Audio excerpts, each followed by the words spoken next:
What's up, everybody? Can y'all hear me out there? Afro trying to come back in. Look, trip antibiotic on the cut I had. Shoot, scarring and blemishes. Oh, we already got one beer. What's going on? Yeah, I'm getting the track ready. You can probably see it behind me on the screen. Getting ready to send it off to be mixed.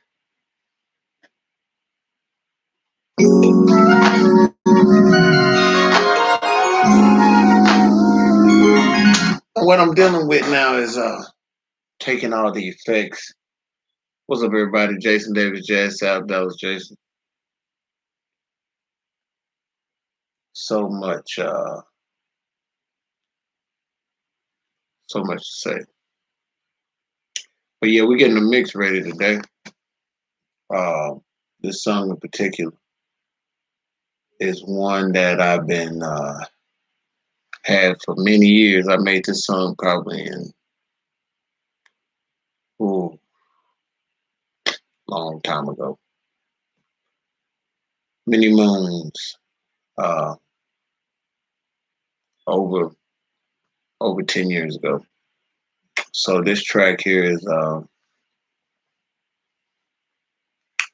it's in the style of Rodney Jerkins, the amazing producer out of New Jersey. So I've been a fan of his for many years. And I've been studying. So yeah, we're gonna send this off to get mixed today, and I'm having to take all the effects off the tracks from where I mixed it, and I want to get it done right.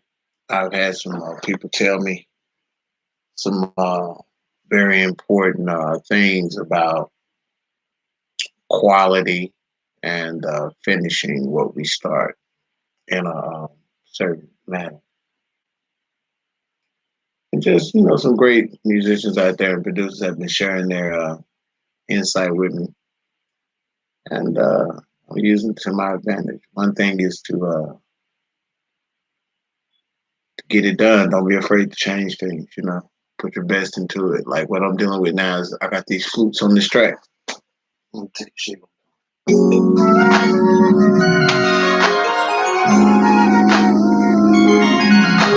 But if I would have played the flutes by themselves, they don't sound good. But I'm starting to, see that whole world of what rock bands were doing, using, crackly amps and crackly chords and noise and distortion to make the sound distinctive. And I'm thinking that's kind of what's making my sound distinctive. If somebody sent me that to mix, I'd be like, what in the world is this crap? But I'm gonna send it to him like it is. Hopefully he'll do some major, repair to those flute tracks. Now the other thing is I could just redo the flute track. And I'm thinking that's what I might do. Just replay the flute tracks, and then I'm thinking I might want to add some saxophone. But it's kind of up in there. So I'm getting ready to send the mix off. I like it. I think if I played my sax on it, I'd really love it. But the problem I'm dealing with is if I don't play the sax on this, it'll sound contemporary, as far as contemporary R&B. If I play the sax on, it's gonna sound like what you would say smooth jazz. So my attempt is to play the saxophone in a way where it's not long notes and some of the more ballady kind of stuff, but to play it in a way where it's more of note placement, rhythmic expression. That's what I'm thinking about doing. Not sure. Got a lot of instruments in here going on already. The guitar is amazing. Um,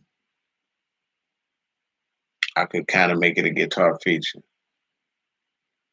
I don't want to necessarily start soloing on the flute because I wouldn't want to have to do that live. So those are the decisions, and I had to think about the video. Playing um, all the instruments in this song except for the guitar. So if I play another lead feature instrument, I have to figure out, well, am I going to be able to on the flute in the video? Or am I going to be able on the sax? So maybe I'll send him the track, and if he tells me, I mean, that flute is horrible, then I'll replace the flute. It's probably not the right answer. I probably should just replace the flute now. But once everything is going, it sounds just fine. But when I play it by itself, it's a bad bleed. So decisions. Um, I think the flute could sound better, and I think the thing to do is to replay it. You know. But at any rate, what I'm doing is I'm burning this out of Logic and I'm sending it to a person that has Pro Tools. So my choices are now. I know somebody's probably making a joke on buy Pro Tools, but if you like other programs, I used to burn it out as an open media file or OMF, and then I'd open up my version of Pro Tools that I had that I never would really use unless I was turning an open media file into a Pro Tools file, and then I would turn to a Pro Tools file and send it to people like that. But today, what I'm doing is I'm sending a folder full of uh, consolidated waves or contiguous wave files. So I'm making sure that the waves are one file and not like this part, that just fade out, that fade out. So I'm sending that in, but I'm realizing I have to take all my plugins off. I'm taking all my plugins off, and from there, I'm having to make decisions on this one guitar because there's this course on there that I like. But I'm sure that my mixing engineer has way better core sounds than me because I have not bought any. All my stuff is stock or freeware. So that's that. I'm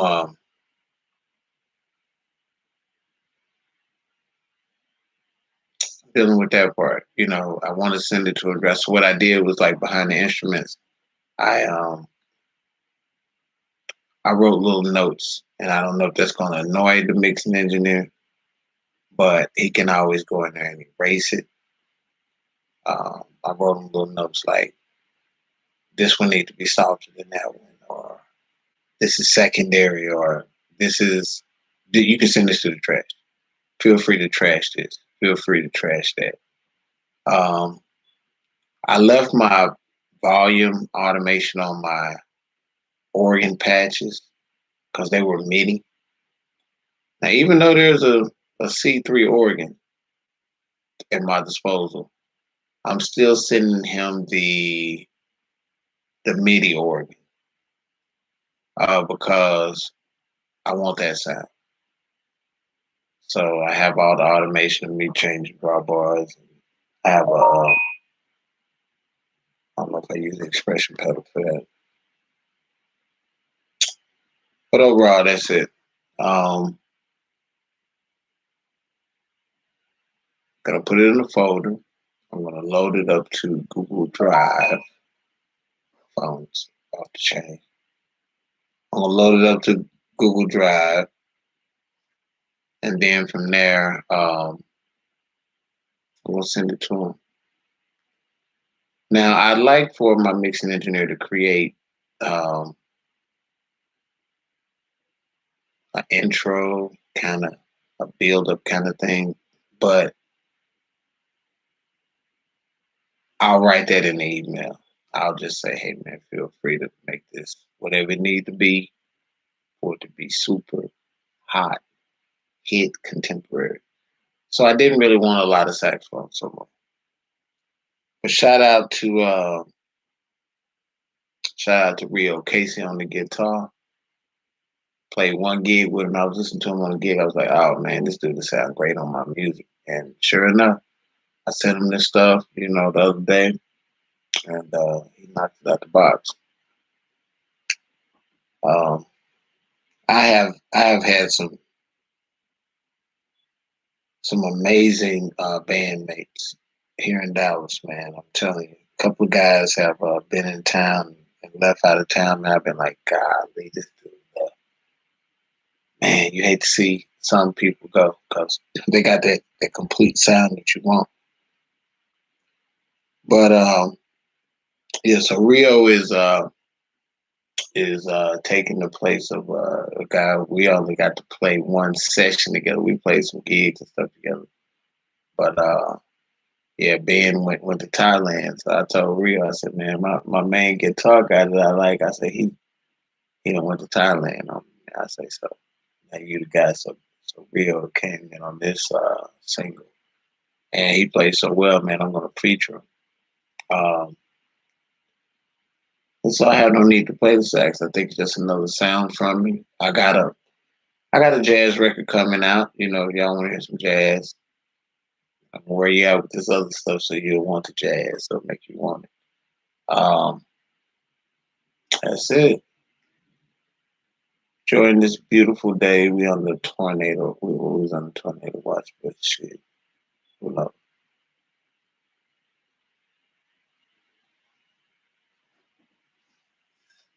Okay, going back. Wonder who that is out there watching. You gonna say something? YouTube won't allow me to find out who you are. Yeah, but anyway, uh, the song I don't have a name for it, so I'm still trying to find what the song's about. I don't have any words to it either. I tried to do some lyrics to it. know, I guess the motivation of these songs is that I sent this music out to a few artists to do some stuff to write to. And I just don't know if this song really resonated with those artists. So I said, I'm going to just keep adding and producing and, trying to put something together so that I can hear that sound in a full, kind of format. So I just kept producing. And then it was kind of like, well, if people don't hit you back, put it out for yourself, you know? Like cook you something to eat. So to say. So that's what I'm doing with this, and hopefully you will enjoy it. Like I say, I have named it, but I got about four more tracks behind it that are on that level. Now, I was hoping, somebody would flow to this track, but maybe somebody here and pick it up.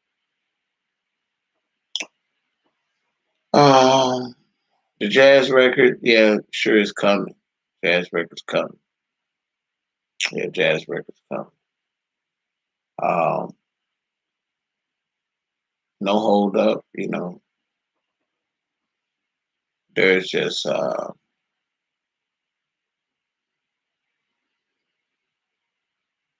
matter of getting the strategy together, and what do you say, crossing the T's and dotting the I's.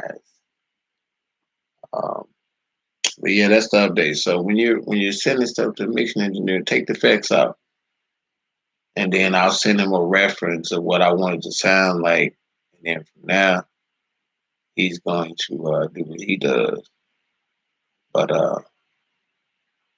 yeah, I love sending stuff to mixing guys because mixing guys can really make it or break your track. They can make the weather change. They can put that sizzle in it and make it where it's appetizing. This particular mixing engineer, Mousequake, is phenomenal. I mean, I feel like he has the sound. He has the sound of the street, and then he has the sound of the classic recordings from different genres. So yeah, that modern sound. Then he's got that classic here. I think that's amazing. Fan of his work. I'm looking forward to getting this track back because I just haven't just dropped a single. But I'm gonna clean this up. The thing about it, I'm gonna fix that flute. I'm gonna take my time. I might not get the track to him for the end of the day, but at least I'm not sending him some jacked up flute. Because I wouldn't send him a jacked up flute for anybody else's project. So I most likely should send him a jacked up flute for my project. So there we go. More shows coming here soon, but definitely today I just want to talk about how to send music to a mixing guy, and also the importance of knowing people that are better than you, uh, and knowing people that are experts at what they do, and not being afraid to ask them to assist you. And that's where we are. I'm going to figure out a name for this. If you guys have any name suggestions out there for me, let me know. We'll get her done.